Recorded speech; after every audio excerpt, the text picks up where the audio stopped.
ఓం శాంతి. ఈరోజు మురళి 18/19/7/2025. మధురమైన పిల్లలారా, మిమ్మల్ని ఎవరు చదివిస్తున్నారు గుర్తుంచుకొని ఎల్లప్పుడూ ఇదే సంతోషంలో ఉండండి. ఇది కూడా మన్మనాభావమే.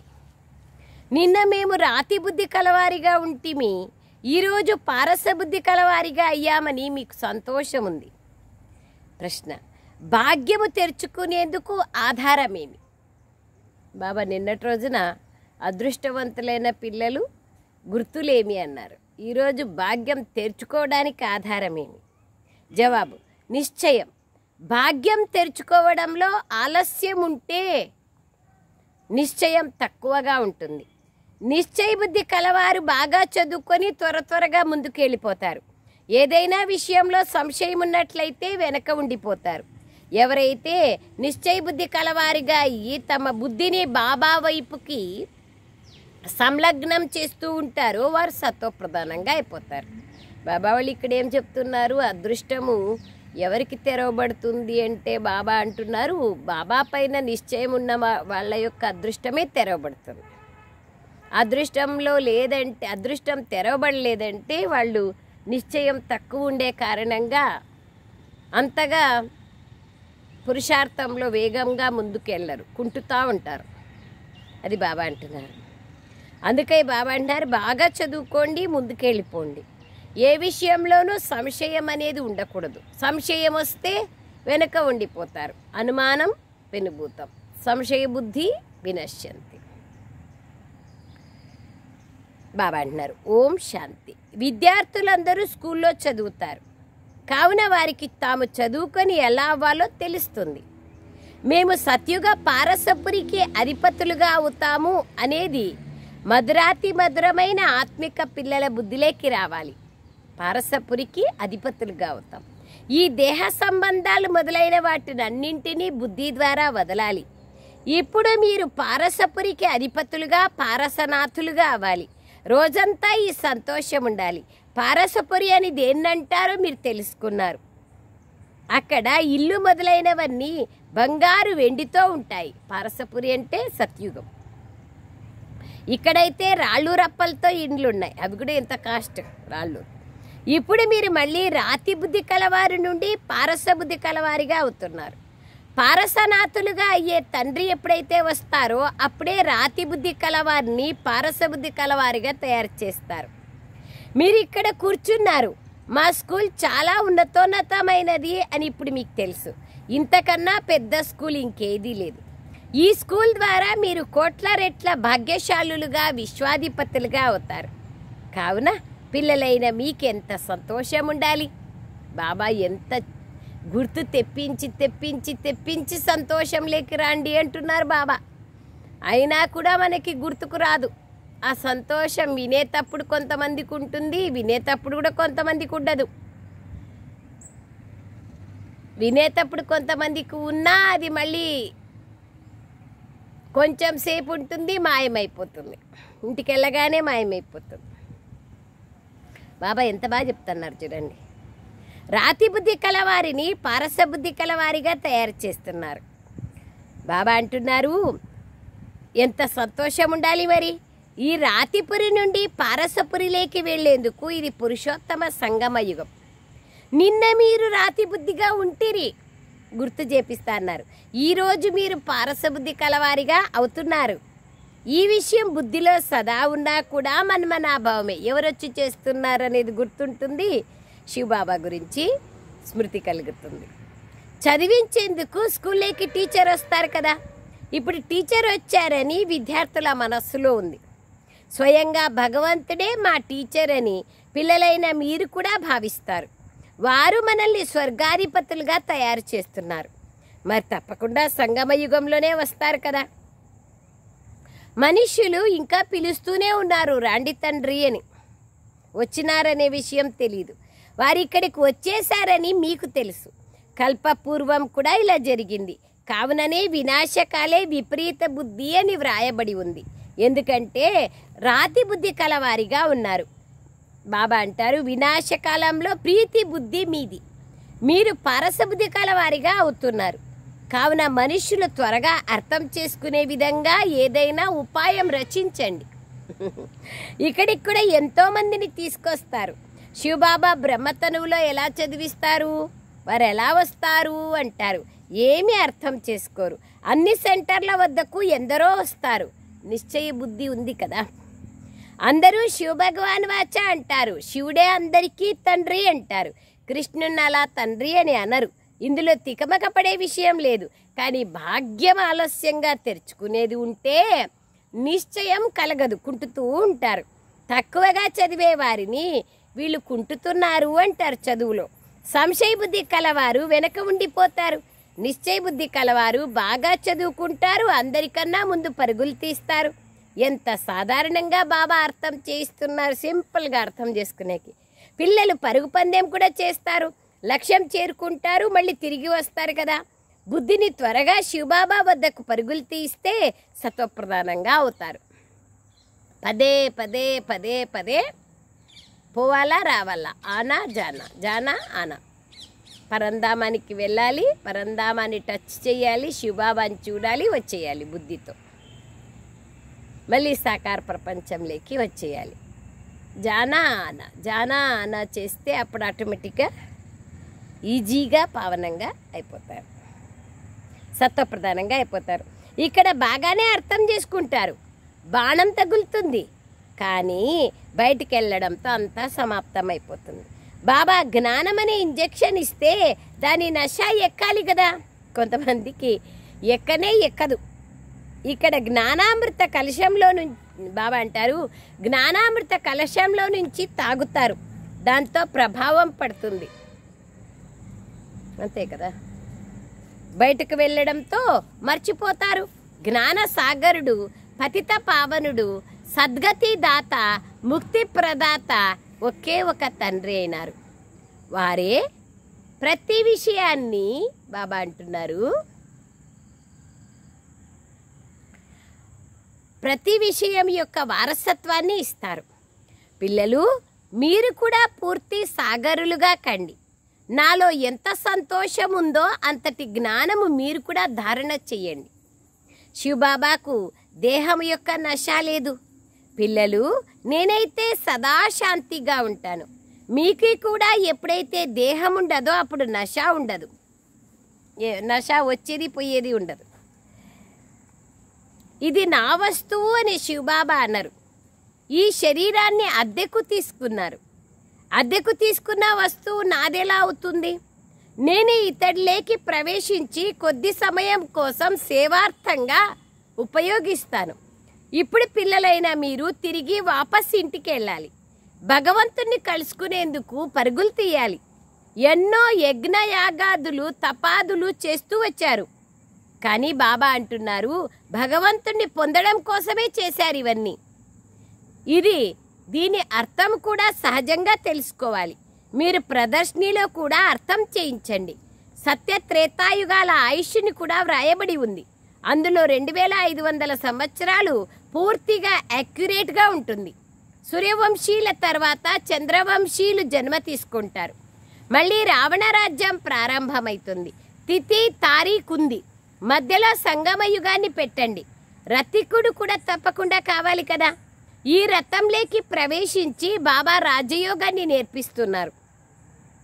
తద్వారా లక్ష్మీనారాయణులుగా అవుతారు. ఎవరికైనా అర్థం చేయించడం చాలా సహజం. లక్ష్మీనారాయణుల వంశం ఎన్నాళ్ళు కొనసాగుతుంది? మిగిలిన వంశాలన్నీ హద్దు యొక్కవి. హద్దు యొక్క వంశాలు జస్ట్ 1 జన్మ 2 జన్మలు ఉంటుంది. కానీ బాబా అంటున్నారు, ఇవి అనంతమైన విషయాలు. బేహద్దు చరిత్ర భూగోళాలు తెలుసుకోవాలి కదా. ఇప్పుడు ఇది సంగమ యుగం. మళ్ళీ దైవీ రాజ్య స్థాపన జరుగుతుంది. ఈ రాతి సమానమైన ప్రపంచం యొక్క వినాశం జరుగుతుంది. ఖచ్చితంగా జరుగుతుంది. వినాశం జరగకపోతే కొత్త ప్రపంచం ఎలా తయారవుతుంది? కొత్త ఢిల్లీ అంటారు కదా. కానీ కొత్త ఢిల్లీ ఎప్పుడు ఉంటుందో ఇప్పుడు పిల్లలైనా మీకు తెలుసు. కొత్త ప్రపంచంలోనే కొత్త ఢిల్లీ ఉంటుంది. యమునా నది తీరం పైన మెహల్స్ ఉంటాయి. ఈ లక్ష్మీనారాయణల రాజ్యం ఉన్నప్పుడు కొత్త ఢిల్లీ పారసపురి అంటారు. కొత్త రాజ్యం అయితే సత్యుగంలో లక్ష్మీనారాయణలదే ఉంటుంది. డ్రామా ఏ విధంగా ప్రారంభమవుతుందో అది కూడా మనుష్యులు మర్చిపోయారు. ముఖ్యమైన నటులు ఎవరెవరున్నారో అది కూడా తెలుసుకోవాలి కదా. నటులైతే ఎంతమందో ఉన్నారు. కావున ముఖ్యమైన నటులని మీరు తెలుసుకుంటారు. మీరు కూడా ముఖ్యమైన నటులుగా అవుతున్నారు, హీరో హీరోయిన్ పాత్రధారులు. అందరికన్నా ముఖ్యమైన పాత్రను మీరు అభినయిస్తున్నారు. మీరు ఆత్మిక సమాజ సేవకులు. మిగిలిన సమాజ సేవకులందరూ భౌతికమైన వారు. మీరు ఆత్మలకి అర్థం చేయిస్తారు. చదువుకునేది ఆత్మనే కదా.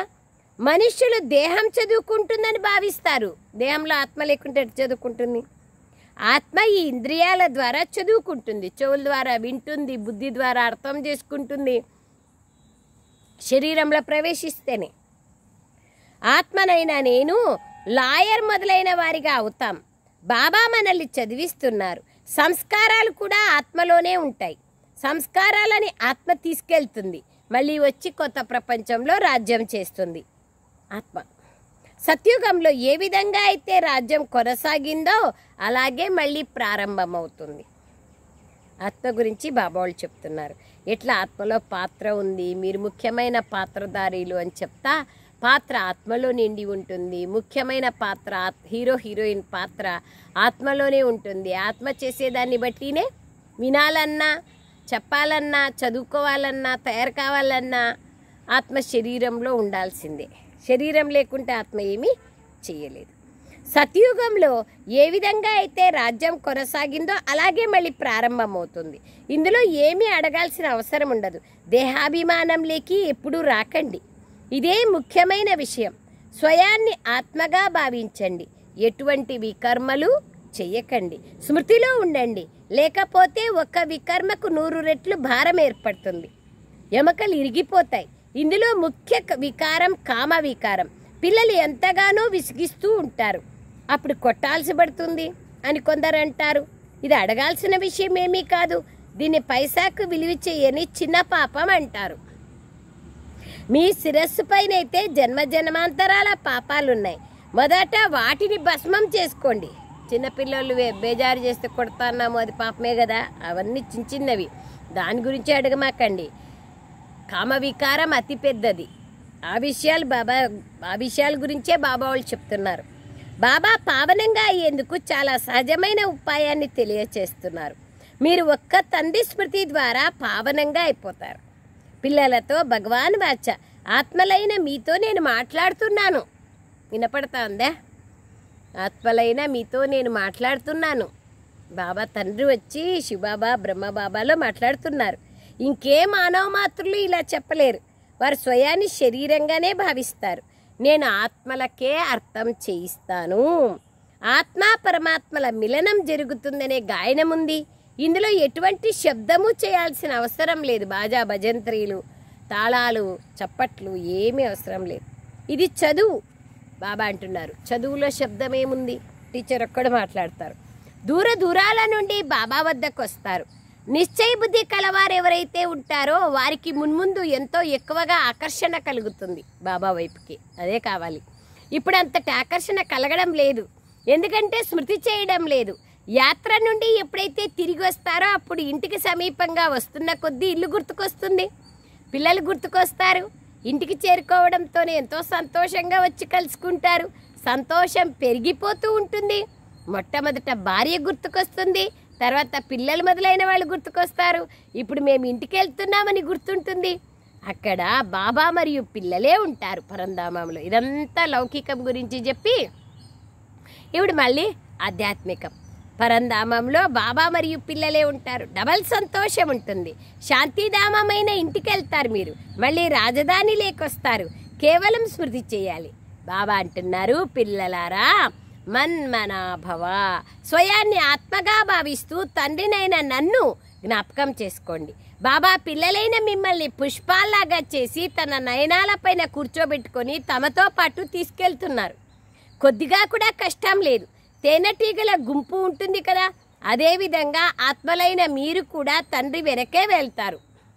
రాణి ఈగ వెళ్తుంది, తర్వాత తేనెటీగలన్నీ వెళ్తాయి. పావనంగా అయ్యేందుకు మీరు తండ్రిని స్మృతి చేయాలి, ఇంటిని కాదు. బాబా దృష్టి మొట్టమొదట పేద పిల్లల వైపుకు వెళ్తుంది. బాబా పేదల పాలిట పెన్నిది కదా. మీరు కూడా సేవం చేసేందుకు పల్లెటూళ్ళకి వెళ్తారు.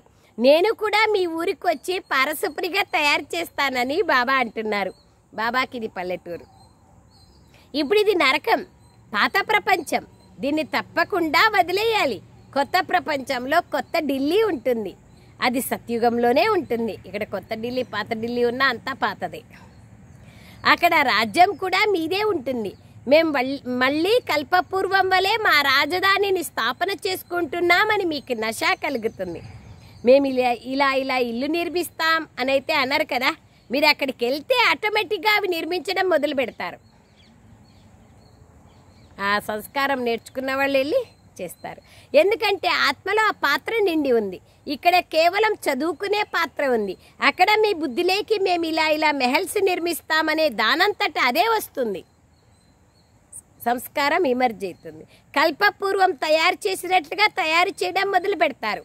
ఆత్మలో కూడా మొదటే రచింపబడి ఉంటుంది. ఏ మెహల్స్లోనైతే మీరు కల్పకల్పము ఉంటారో ఆ మెహల్స్ని మీరు నిర్మిస్తారు. ఈ విషయాలు కొత్తవారు ఎవ్వరూ అర్థం చేసుకోలేరు. కొత్త కొత్త పాయింట్లు వెలువడుతూ ఉంటాయి. అది కూడా డ్రామా రచింపబడి ఉంది. ఎంత బాగా చెప్తారు చూడండి బాబా. ఎట్లా తయారవుతుంది, ఇంకా మళ్ళీ దాని గురించి ఎక్కువ ఆలోచిస్తామని అక్కడికి పోతే అన్నీ మీకు అర్థమవుతాయి. ఆటోమేటిక్గా పాత్ర అనేది ఇమర్జ్ అవుతుంది. దాని గురించి ఎక్కువగా ఆలోచించద్దండి అని చెప్తారు బాబా. కొత్త కొత్త పాయింట్లు వెలువడుతూ ఉంటాయి. ఇది కూడా డ్రామా రచింపబడి ఉంది. పిల్లలు, నేను ఈ రథం పైన సవారీ అయి ఉన్నాను. సదా సవారీగా ఉండడం నాకు సుఖం లేదు. ఎప్పుడూ ఈ రథంలోనే ఉండేది ఇష్టం లేదు నాకు. నేనైతే పిల్లలైన మిమ్మల్ని చదివించేందుకు వస్తాను. ఇలా ఈ రథం పైన సవారీ చేస్తూ సదా ఉండను. ఎక్కడైనా రథం పైన రాత్రింబవళ్ళు సవారీ చేస్తారా? ఇప్పుడు బైక్ ఉంది, కారు ఉంది, ఎప్పుడు రాత్రింబవళ్ళు బైకులోనే ఉంటారా? ఏం బాగుంటుంది? ఫీలింగ్ ఉంటుందా? ఏమన్నా సుఖం ఉంటుందా? వారు ఒక్క క్షణంలో వచ్చి వెళ్ళగలుగుతారు. శివబాబా ఎప్పుడు కావాలంటే అప్పుడు వస్తారు. బ్రహ్మలో ఎప్పుడు కావాలంటే అప్పుడు పోతారు. సదా కూర్చొని ఉండే నియమం లేదు. చదివించేందుకు బాబా ఎంత దూరం నుండి వస్తారు. వారి ఇల్లు ఇదే కదా. రోజంతా శరీరంలో కూర్చోరు. బాబా ఇల్లు పరంధామం. రోజంతా బ్రహ్మ శరీరంలో కూర్చోరు. ఎప్పుడు కావాలో వస్తారు, పోతారు. వారికి సుఖమే అనుభవం కాదు. ఈ శరీరం పంజరంలో చిలుక చిక్కుకున్నట్లుంటుంది. మీకు అర్థం చేయించేందుకు నేను ఈ శరీరాన్ని అద్దెకు తీసుకుంటాను, అంతే కదా. బేహద్దు తండ్రి హద్దులేకి రావడం చిక్కుకునేదే కదా. మమ్మల్ని చదివించేందుకు జ్ఞానసాగరుడైన తండ్రి వస్తారని మీరు అంటారు. సంతోషంలో ఒళ్ళు పులకరించాలి. ఆ సంతోషం మళ్ళీ తగ్గకూడదు. నాథుడు ఇక్కడ కూర్చొని ఉన్నారు. ఒకే రథం పైన ఇద్దరు సదా సవారీ చేయగలరా? కాదు కదా. శివబాబా తమ ధామంలో ఉంటారు. వారు ఇక్కడికి వస్తారు, వెళ్తారు. ఇక్కడికి వచ్చేందుకు ఆయనకేం టైం పట్టదు. రాకెట్లు ఎంత తీవ్రంగా ఉంటాయో చూడండి. శబ్ద వేగం కన్నా ఎక్కువ వేగంతో పనిచేస్తాయి. ఆత్మ కూడా చాలా చిన్న రాకెట్. ఆత్మ ఎలా పరిగెడుతుందో చూడండి. ఇక్కడి నుంచి ఒక్క క్షణంలో లండన్కి వెళ్ళిపోతుంది. ఒక్క క్షణంలో జీవన్ముక్తి అనే గాయనం కూడా ఉంది కదా. బాబా ఎంత స్పష్టంగా అర్థం చూపిస్తారు. బాబా స్వయం ఒక రాకెట్. నేను మిమ్మల్ని చదివించేందుకు వస్తాను, మళ్ళీ ఇంటికి వెళ్ళిపోతాను. ఈ సమయంలో చాలా బిజీగా ఉంటాను. నేను దివ్యదృష్టి దాతను కావున భక్తులను రాజీ చేయాల్సి ఉంటుంది. నేను మిమ్మల్ని చదివిస్తాను. సాక్షాత్కారాలు లభించాలని భక్తులు కోరుకుంటారు, లేదా ఏదో ఒకటి యాచిస్తూ ఉంటారు. సాక్షాత్కారాలు ఏదో ఒకటి ఆశ. అందరికన్నా ఎక్కువగా జగతంబ వద్దకే వెళ్ళి కోరుకుంటారు. మీరు జగతంబలే కదా. మీరు విశ్వరాజ్యాధికారం అనే దానం ఇస్తారు. పేదవారికి దానం లభిస్తుంది కదా. మనం కూడా పేదవాళ్ళమే కావున శివబాబా స్వర్గ రాజ్యాధికారాన్ని దానమిస్తున్నారు. ఇంకే దానము లేదు. కేవలం తండ్రిని స్మృతి చేసినట్లయితే మీ వికర్మలు వినాశం అవుతాయి. శాంతిధామంలోకి వెళ్ళిపోతారు. నన్ను స్మృతి చేస్తే నేను గ్యారెంటీ ఇస్తాను, మీ ఆయుష్ కూడా పెరుగుతుంది. బాబాని స్మృతి చేస్తే ఆయుష్ ఏమి లాభాలు ఉన్నాయి, ఆ లాభాలు తెలుసుకోనన్నా నన్ను గుర్తు చేసుకోండి అంటారు బాబా. సత్యుగంలో మృత్యు అనే మాటే లేదు. అది కూడా అమరలోకం. అక్కడ మృత్యు అనే మాటే ఉండదు. కేవలం ఒక శరీరాన్ని వదిలి మరొక శరీరాన్ని తీసుకుంటారు. దీన్ని మృత్యు అంటారా ఏమైనా? అది అమరపురి. మేము చిన్న పిల్లవాడిగా అవ్వాలి అని సాక్షాత్కారం అవుతుంది. సంతోషకరమైన విషయం కదా. ఇప్పుడు వెళ్ళి నేను చిన్న పిల్లవాడిగా అవుతాను అంటారు. బాబాకు మనస్సులో కలుగుతుంది. బ్రహ్మబాబాకి నోట్లో బంగారు స్పూన్ ఉంటుంది. చాలా కాలం తర్వాత కలిసిన పిల్లవాడిని మరి బాబా ఎంతగా ప్రేమిస్తారు, నాలోకి ప్రవేశిస్తారు బ్రహ్మబాబా అంటున్నారు. ఇది కూడా ఒక ఆటే కదా. ఆటలో ఎప్పుడు సంతోషమే ఉంటుంది. తప్పకుండా చాలా చాలా భాగ్యశాలి రథమని కూడా తెలుసు. జ్ఞాన సాగరుడు వీళ్ళకి ప్రవేశించి మీకు జ్ఞానాన్ని ఇస్తారనే గాయనం కూడా ఉంది. పిల్లలైన మిమ్మల్ని స్వయంగా భగవంతుడే వచ్చి చదివిస్తున్నారన్న సంతోషం ఎంతగానో ఉంది. భగవంతుడి స్వర్గ రాజ్యస్థాపన చేస్తారు. మనం వారి పిల్లలం కావున మరి మనం నరకంలో ఎందుకు ఉండాలి?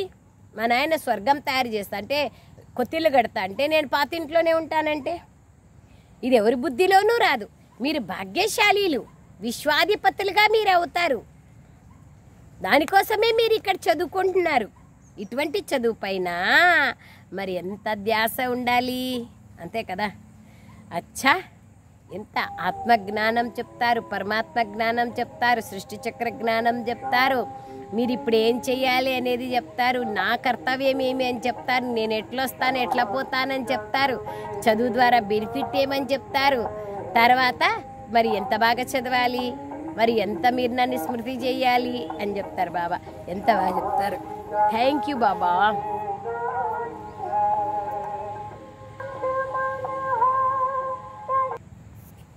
अच्छा, मीठे मीठे सिकलरे बच्चों प्रति माता पिता बाप दादा को याद प्यार और गुड मॉर्निंग. रूहानी बाप की रूहानी बच्चों को नमस्ते. हम रूहानी बच्चों की रूहानी माता पिता बाप दादा को याद प्यार गुड मॉर्निंग और नमस्ते नमस्ते नमस्ते बाबा नमस्ते. థ్యాంక్ యూ బాబా. సారాంశం, ఇప్పుడు మా యాత్ర పూర్తి అవుతోంది, పూర్తి అయ్యింది. మొదట మేము మా ఇల్లైన శాంతిధామానికి వెళ్తాం, ఆ తర్వాత రాజధానిలోకి వస్తాం అని సంతోషం ఉండాలి. ఈ దుఃఖ ప్రపంచం నుంచి వెళ్ళిపోతాం కాబట్టి సంతోషం ఉండాలి. రెండో పాయింట్, తలపైన జన్మ జన్మాంతరాల పాపపు బరువు ఏదైతే ఉందో దాన్ని బాబా స్మృతి ద్వారా భస్మం చేసుకోవాలి. దేహాభిమానం లేకొచ్చే ఎటువంటి వికర్మలు చేయకూడదు, ఇంకా ఎక్కువ పాపాలు పెరుగుతాయి. వరదానం, శ్రేష్ఠ సంకల్పాల సహయోగం ద్వారా సర్వులలో శక్తిని నింపే శక్తిశాలి ఆత్మలుగా కండి. సదా శక్తిశాలి భవ అనే వరదానాన్ని ప్రాప్తి చేసుకొని సర్వ ఆత్మలలో శ్రేష్ఠ సంకల్పాల ద్వారా బలాన్ని నింపే సేవను చెయ్యండి. ఏ విధంగా ఈ రోజుల్లో సౌరశక్తి ద్వారా జమ చేసి అనేక కార్యాలను సఫలం చేస్తారో, సూర్యుని శక్తి ద్వారా సోలార్ కుక్కర్స్ ఉన్నాయి, సోలార్ వాటర్ హీటింగ్ ఉంది, సోలార్ కరెంట్ ఉంది. ఈ విధంగా ఒక సౌరశక్తిని అనేక రకాలుగా ఉపయోగిస్తారు కదా, అది బాబా అంటున్నారు. అట్లాగే మీరు కూడా మీ సంకల్పాల శక్తిని అనేక కార్యాలకు ఉపయోగించండి. అలా మీ శ్రేష్ఠ సంకల్పాల శక్తి ఎంత జమ కావాలంటే దాని ద్వారా మీ సంకల్పాలలో బలం ఉండాలి. ఏది చేస్తే అది సమర్థంగా ఉండాలి, అయి తీరాలి. ఈ సంకల్పాలు ఇంజెక్షన్ లాగా పనిచేస్తాయి. వీటి ద్వారా లోపల ఆలోచన సరళిలో శక్తి వస్తుంది. కావున ఇప్పుడు శ్రేష్ఠ భావన మరియు శ్రేష్ఠ సంకల్పాల ద్వారా పరివర్తన చేసే ఈ సేవ ఆవశ్యకత ఉంది.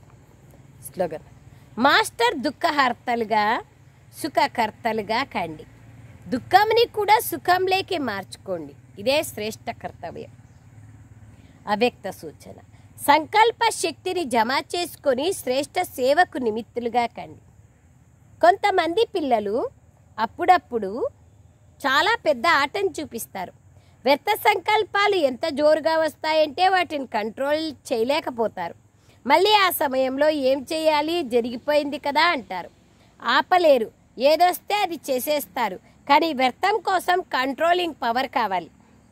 ఎలాగైతే ఒక సమర్థ సంకల్పానికి కోట్ల రెట్ల ఫలం లభిస్తుందో అలాగే ఒక్క వ్యర్థ సంకల్పం యొక్క లెక్కాచారము ఉదాసీనులుగా అవుతారు. అండర్లైన్. ఎందుకు బేజారుగా ఉంది అంటే వ్యర్థం, అన్నీ వ్యర్థమే. మాటలు వ్యర్థమే, సంకల్పాలు వ్యర్థమే, దృష్టి వ్యర్థమే, వ్యవహారం వ్యర్థమేతో ఉదాసీనత. దుఃఖితులుగా అవ్వడము లేదా సంతోషం మాయమైపోతుంది. దీన్ని కూడా ఒకటికి అనేక రెట్ల లెక్కతో అనుభవం చేస్తారు. అది కూడా ఎందుకంత బేజారైపోతుంది? సంగమయుగం ఖుషీల ఖజానాతో సదా ఉమంగ ఉల్లాసాలతో ఎగురుతూ ఉండే సమయం కదా. ఈ సమయంలో వ్యర్థపు ఆలోచనలు వస్తున్నాయి. అందుకే ఉదాసీనంగా, బేజారుగా, భారీగా ఉంటారు. అది ఒకటికి లెక్కలేనన్ని రెట్లు అనుభవం చేస్తారు. అచ్చా, Om Shanti. Thank you Baba, thank you.